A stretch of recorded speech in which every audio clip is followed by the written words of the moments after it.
Let's start day one of winter for my first year in Fields of Mistria.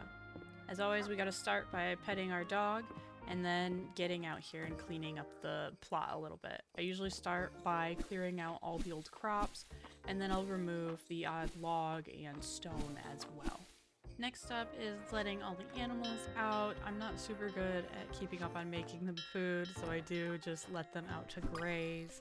And I will pick up any new insects for the season while I'm out here and giving them all of their pets and lovin' before figuring out all of the seeds and crops we need.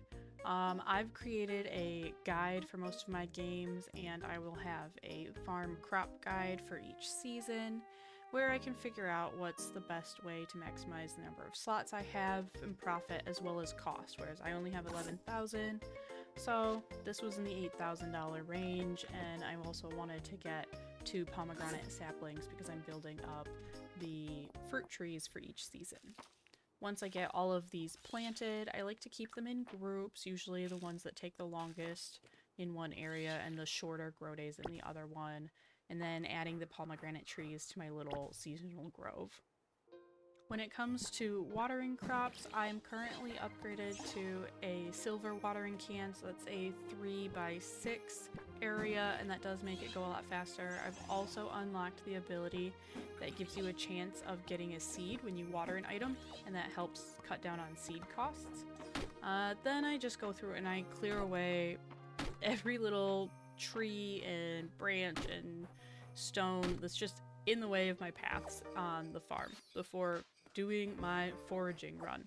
I will go through the whole map and forage every new item, every new bug, and if I have time, I'll do fish and then make my way over to the museum to get those all donated. Usually by the end of the day, I'll have about 70 to 80% of the map all foraged. If I'm running out of time, I will skip the beach area and kind of focus that on the second day for fishing. But I'll usually get, 10 to 12 items to donate and really tick off some of those seasonal items. Additionally, I have a museum section of my guide where I can keep track of what I've donated and what I still need to find. And that just keeps me organized, and I really like having a visual representation rather than running to the museum to check every time. The winter crop set will usually take you mid-season. Insects can take a little while to get the specialty ones, but the flowers and the forageables usually you can find pretty early on in the season.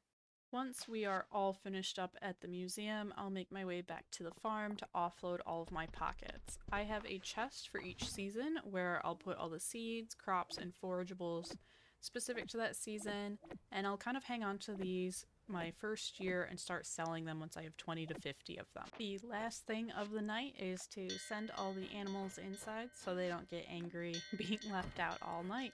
And that wraps up day one of a new season.